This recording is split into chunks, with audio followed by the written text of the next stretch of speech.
ഹരിയാനയിൽ 3.5 വയസ്സുകാരിയെ ബലാത്സംഗം ചെയ്ത കേസിൽ അന്വേഷണം വഴിതെറ്റിച്ചതിന് പോലീസിനെ രൂക്ഷമായി വിമർശിച്ച് സുപ്രീം കോടതി. സംഭവത്തിൽ പ്രത്യേക അന്വേഷണ സംഘത്തെ കോടതി നിയോഗിച്ചു. ഗുരുതരമായ കുറ്റകൃത്യത്തിന്റെ ഗൗരവം കുറയ്ക്കാനാണ് പോലീസ് ശ്രമിച്ചതെന്ന് കോടതി കണ്ടെത്തി.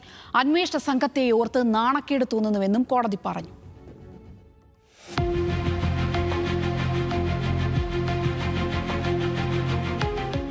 ലൈംഗിക കുറ്റകൃത്യങ്ങളിൽ നിന്നുള്ള കുട്ടികളുടെ സംരക്ഷണം ഉറപ്പാക്കുന്ന പോക്സോ നിയമത്തിലെ സെക്ഷൻ 6 പ്രകാരം തീവ്രമായ ലൈംഗികാതിക്രമം എന്ന കുറ്റം പ്രഥമദൃഷ്ട്യാ തെളിയിക്കപ്പെട്ട കേസാണിത്.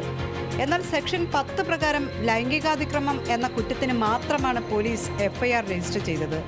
പ്രതിയെ സംരക്ഷിക്കാൻ പോലീസ് എല്ലാ ശ്രമങ്ങളും നടത്തിയ ഒരു കേസാണിതെന്ന് സുപ്രീം കോടതി പറഞ്ഞു.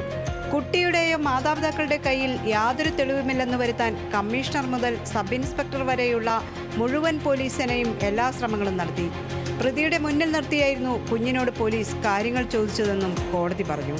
ഹരിയാന പോലീസിലെ മുതിർന്ന വനിതാ ഉദ്യോഗസ്ഥയായ നസ്രീൻ ഫാസിൻ IPSന്റെ നേതൃത്വത്തിൽ പ്രത്യേക അന്വേഷണ സംഘത്തെ കോടതി രൂപീകരിക്കുകയും ചെയ്തു.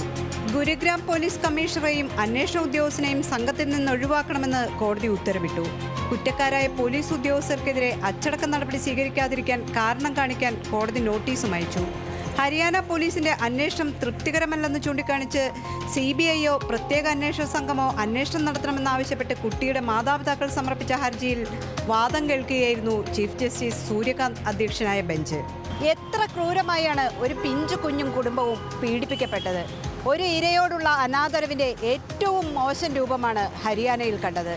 ഈ ഉദ്യോഗസ്ഥർക്കെതിരെ എന്തെങ്കിലും നടപടി സ്വീകരിക്കൂ എന്നായിരുന്നു സർക്കാരിനോട് കോടതി പറഞ്ഞത്. ഡൽഹിയിൽ നിന്നും ഷബ്ന, ന്യൂസ് മലയാളം.